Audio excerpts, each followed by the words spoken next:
Okay, let's just jump right in. Welcome to today's explainer. If you've ever found yourself endlessly scrolling, wondering why some food content makes your mouth water instantly, while other clips just look, well, kind of flat and unappetizing, you are absolutely in the right place. We're going to completely decode the exact step-by-step techniques that professionals use to capture stunning, high-quality food content for social media and YouTube using nothing but a smartphone. To make this easy, we're actually going to treat this whole process just like cooking a dish. Think of it as the ultimate recipe. We've got the foundation, which is our camera settings. Then the heat, that's lighting and environment. The plating, which covers camera angles. The spice, where we'll talk about scroll-stopping hooks. And finally, the garnish, authenticity and post-production. All right, let's kick things off with the foundation, setting up your camera for success. Because before we even look at the food, we absolutely have to get our technical baseline dialed in. So there is a pretty massive trade-off right out of the gate between resolution and slow motion capabilities, and it all comes down to your phone's storage space. Shooting in 4K at 30 frames per second, that is your sweet spot for everyday use. It gives you this incredibly crisp footage with superior colors that hold up even after the social platforms apply all their aggressive compression algorithms. Plus, it conserves your phone's memory. Now, on the flip side, shooting 1080p at 60 frames per second is exactly what you want for that buttery smooth slow motion action. Think a dramatic maple syrup pour. But a quick warning, that 60 FPS is going to chew through massive amounts of storage space. Now, here is a really crucial tip. Avoid HDR formatting. I know, HDR sounds super fancy, right? But it can actually totally ruin your food reels. When you film your recipes with HDR enabled, the footage often looks way darker than standard 4K. Plus, the files are enormous, and the platforms are just going to compress all that beautiful HDR data away anyway. It totally negates the benefits. So just do yourself a favor and turn it off for food content. Moving right along to part 2, the heat, mastering food lighting. Honestly, this is the single most important variable in food videography. Light literally dictates texture, depth, and the whole mood of your shot. If you only remember one thing from this explainer today, make it this golden rule. Never use your phone's built-in flash. Front lighting absolutely kills texture. When you blast illumination directly from the camera, it washes out those vibrant colors, creates really ugly, harsh reflections on wet sauces, and totally flattens out the shadows that give food its delicious three-dimensional appeal. Seriously, turn that flash off permanently. Instead, you want to use what's known as the clock method to guarantee professional dimension. It's super intuitive. Imagine your plate of food is the center of a clock face. Your camera is always positioned at 6 o'clock. Then place your primary light source, like a bright window or a simple LED panel, at either the 9 o'clock or 3 o'clock position. This side lighting rakes right across the food and reveals every single crispy ridge and crumb. Finally, pop a white reflector, literally just a cheap piece of foam core board, directly opposite the light to gently bounce some illumination back into those dark shadows. Now, you've got to adapt this based on what you're actually shooting, because different dishes demand completely different setups to look appetizing. Shooting a steaming bowl of ramen or a bright cocktail? Move your light to the 12 o'clock position. That backlight makes liquids glow like amber and perfectly catches rising steam against a dark background. For baked goods, pizza, or fried chicken, stick to that side light at 3 or 9 o'clock to really emphasize the crust and crunch.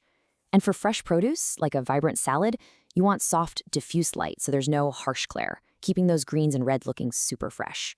But what if you're in a super dim, moody restaurant dining room? Okay, here is a brilliant little pro hack. Just have a friend open a blank white screen on their smartphone and hold it off to the side of the plate. It gives you just enough directional light to offset the weird yellow hue of the restaurant without blinding everyone else with a sudden camera flash. It's an absolute lifesaver. Let's jump to section 3, the plating.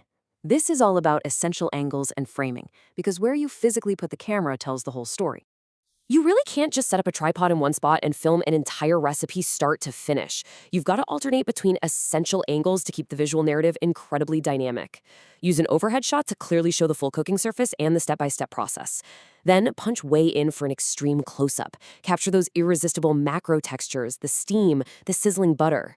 Switch to an angled action shot for dynamic moments, like slicing into a steak or a crazy mozzarella cheese pull.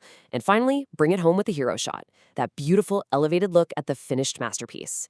Mixing these up is exactly what separates amateur kitchen footage from a pro masterclass. All right, so you've got beautiful, perfectly lit footage, but how do you actually stop a viewer from scrolling past it in under 3 seconds? That is the ultimate psychological challenge of the algorithm. Which brings us to section 4, the spice. These are the hooks that actually stop scrolls. And we have a massive biological advantage here. Humans are literally hardwired to pay attention to food. We want to trigger an immediate, visceral response before a single word is even spoken. You can use a visual reveal. Open your video with the finished, mouth-watering dish being sliced or pulled apart. Do not start with raw chicken on a cutting board. Or try a recipe shortcut hook, like the lazy way to make restaurant-quality ramen. People love practical value that they can save for later. You could also reveal a secret ingredient that upgrades a familiar dish. Or use an authentic reaction. Capture someone's genuine surprise trying a dish for the first time. Even a challenge hook, like $1 pizza versus $100 pizza, works wonders for generating intense debate in the comments section, which totally feeds the algorithm. And finally, we reach section 5, the garnish. This is all about authenticity and post-production. Because, look, all the fancy lighting and camera angles in the world won't matter if your content feels completely fake. Take this Romanian pizza review. The guy takes a bite and naturally yells, "Pizza like at home." That kind of authentic, joyous reaction builds so much more trust than any heavily scripted ad ever could. When a reviewer bites into a fresh, creamy Neapolitan pizza and naturally shows genuine surprise and delight, the viewer feels that emotion too. It creates a deep emotional connection that drives shares and builds instant credibility. The reality is, viewers trust real guests and passionate employees way more than faceless brand promotions. You can leverage user-generated content by sharing clips shot right from a guest's point of view at the table, showing off real reviews and table spreads. Mix that with employee-generated content, have a bartender quickly explain their favorite drink, or show the high-energy, chaotic drama of your kitchen during a dinner rush. It completely humanizes the brand and feels totally native to social media feeds. Now, when it comes to new tech, remember this rule. AI is the seasoning, it is not the main course. Never ever use AI to create fake food, synthetic voices, or non-existent guests. Viewers can spot it, and they are highly skeptical of AI-generated marketing. Instead, use AI strictly behind the scenes to scale your authentic assets, like optimizing your captions, resizing your formats, or subtly correcting lighting. Speaking of correcting lighting, simple editing tools are absolute game changers. Apps like FoodShot AI can instantly correct harsh fluorescent kitchen lighting and weird color casts without having to reshoot anything. You can use Snapseed to manually dial down warmth, lift up dark shadows, and add a bit of crispness to dim restaurant shots. But please keep your filters natural. Over-filtering just makes the food look incredibly fake and unappetizing. Oh, and here is literally the easiest technical fix in the book. Kitchens are greasy. Simply wiping the grease off your smartphone lens with a clean cloth before you hit record will massively improve your video quality. You'll be amazed.